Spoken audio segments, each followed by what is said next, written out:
নমস্কার, আমি মাম্পি। শহরে ঘরকন্যা আরেকটি ব্লগে সকলকে জানাই স্বাগতম। কেমন আছেন বন্ধুরা?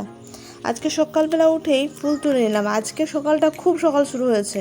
আমি 4:30 আজকে ঘুম থেকে উঠেছি, আর আমার সাথে কিন্তু আমার বড় মেয়েও ঘুম থেকে উঠে পড়েছে। দেখতেই পাচ্ছেন সকালটা কত সুন্দর হয়েছে। আর আজকে কিন্তু আমরা প্রপার রেডি হয়ে গেছি যে ফুল টুল তুলে মেডিটেশন করে ব্যায়াম করে তারপরে ব্রেকফাস্ট করব, কারণ মিষ্টি সকালে স্কুল আছে। তো সকালেই বসে পড়লাম কাঁঠাল নিয়ে, আর আমার ছোটো মেয়েও এর মাঝখানে উঠে পড়লো। আমরা কিন্তু আজকে প্রপার ব্যায়াম করেছি, মেডিটেশন করেছি, তার সাথে কিন্তু আমরা একটু গান বাজনা রেয়াজও করেছি সবাই মিলে। আর কাঁঠাল দিয়ে আজকের ব্রেকফাস্ট। আমরা কিন্তু ভীষণ কাঁঠাল খেতে ভালোবাসি। আপনারা ভালোবাসেন নাকি কাঁঠাল খেতে? হ্যাঁ, ছোটোবেলা থেকেই আমরা কাঁঠাল খাই, আমি বিশেষ করে।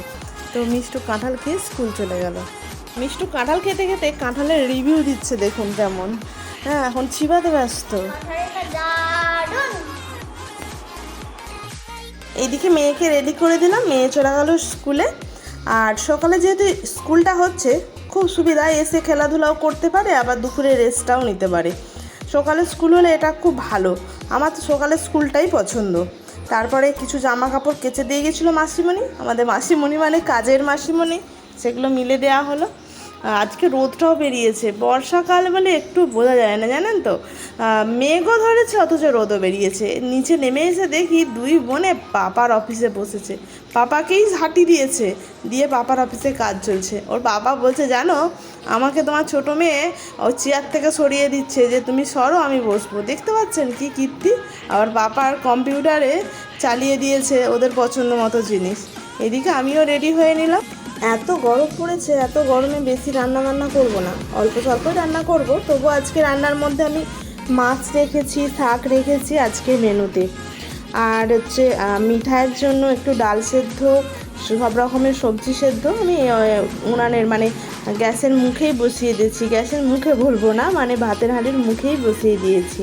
এদিকে ধনে পাতাগুলো ফ্রিজে রাখা ছিল, দেখছি ধনে পাতাগুলো কেমন একটা পচে পচে গেছে। ওই জন্য ভাবলাম ধনে পাতাগুলো ধুয়ে ভালো করে ফ্রেশ করে কেটে রেখে দিই, তাহলে কিছুটা রান্নায় দেবো আর কিছুটা রেখে দেবো, পরের দিন রান্নায় দিয়ে দেবো। আর যেগুলো পাতাগুলো নষ্ট হয়ে গেছে সেগুলো ফেলে দেবো, সেজন্য ধনে পাতাগুলো আগে কেটে নিলাম। এদিকে মিষ্টুকে বললাম, মিষ্টু আইরে একটু খাবার জলটা ভরে নে। তো মিষ্টুকে ডাকছি, মিষ্টু আসছে না, ওর বোনের সাথে খেলছে। তো জোর করে ডাকতে মনে হয় আসছে। আমি এদিকে কাজগুলো সেরে নিই। রান্না করতে করতে একটা কথা আপনাদেরকে শেয়ার করি। জানেন তো, মেয়েদের সবথেকে মানে বড় কাজ বিবাহের পর রান্নাবান্না। মানে রান্নাবান্নাটা সবার জন্য করতেই লাগে। যখন বিয়ে হয়নি তখন জানতাম না যে প্রতিদিন রান্না বান্না এত দায়িত্ব, সংসার করলে এত দায়িত্ব নিতে হয়। এখন কিন্তু খুব ভালো করে বুঝতে পারি যে একটা সংসারের কত দায়িত্ব। তারপরে যখন বাচ্চা হয়ে যায় তখন বাচ্চাদের দায়িত্ব নিতে হয়, নিজের হাজবেন্ডের, বাড়ির সকলে। সত্যিই তাই, অনেকটা চাপ থাকে সব মেয়েদের ওপরই। সত্যি কথা বলতে আপনাদের ভালোবাসা পেয়েই ভ্লগ বানানো। মনে হয় যে ভ্লগ বানালে আপনারা কিন্তু দেখছেন, অনেক ভিউ আসছে এবং অনেকে কমেন্ট করছেন, পছন্দ করছেন, তো ওই জন্যে ব্লগ বানানো। আর এদিকে রান্নাবান্না চলছে, রান্নাবান্না কমপ্লিট হয়ে এসছে। মিষ্টুকে ডাকছিলাম, মিষ্টু এসে জলগুলো ভরে নিচ্ছে। অনেকটা কাজ উপকার হয় মিষ্টু যখন হাতে হাতে লেগে দেয়। আর সকালে স্কুল এলে এটা সম্ভব হয়, না হলে সম্ভব হয় না। এদিকে বাইরের আবহাওয়াটা দেখুন, একদম ঝলমলে রোদ বেরিয়েছে বাইরে, স্বচ্ছ, কিন্তু কোনো মেঘের মানে মেঘই দেখা যাচ্ছে না। এদিকে দুই বোনকে বললাম, তোরা খেলা কর, আমি অন্য কাজগুলো সেরে নিই। দুই বোনে কেমন খেলতে বসেছে দেখুন। ছোটোটাও হয়েছে, একদম দিদির সাথে সমানে খেলবে, কোনো চাপ নেই ওর। হ্যাঁ, ও যেমন সব বোঝে, সব জানে। এইদিকে ওরা ঘুমিয়ে পড়েছিল, আমিও একটু ঘুমিয়ে পড়েছিলাম। বিকালবেলা ওদের খাওয়ার ইচ্ছা হলো লুচি ঘুগনি।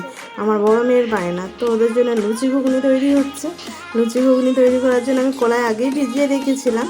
তো ওদের জন্য অল্প করে আটার লুচি আর ঘুগনি বানাচ্ছি। বিকালবেলা ওরা এটাকে নাস্তা হিসাবে খাবে। তো আজকে ব্লগটা এখানেই শেষ করলাম।